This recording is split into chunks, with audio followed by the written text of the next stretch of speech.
আমি জানি আমি নিখুঁত নই। কথায় কথায় ভুল থাকতে পারে, আচরণে অসঙ্গতি থাকতে পারে, মাঝে মাঝে রাগে মুখ ফিরিয়ে নিতেও পারি। তবু বিশ্বাস করো, ভালোবাসা কখনো কমতি রাখি না। আমি নিখুঁত নই বলেই আমার ভালোবাসাটাও নিখুঁত হতে চায়।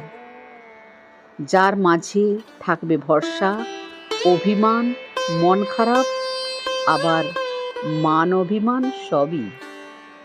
তবুও চাই তুমি আমার পাশে থেকো, আমার ভুলগুলো বুঝে আমাকে বোঝার চেষ্টাটুকু করো। নমস্কার, আজ এই পর্যন্ত।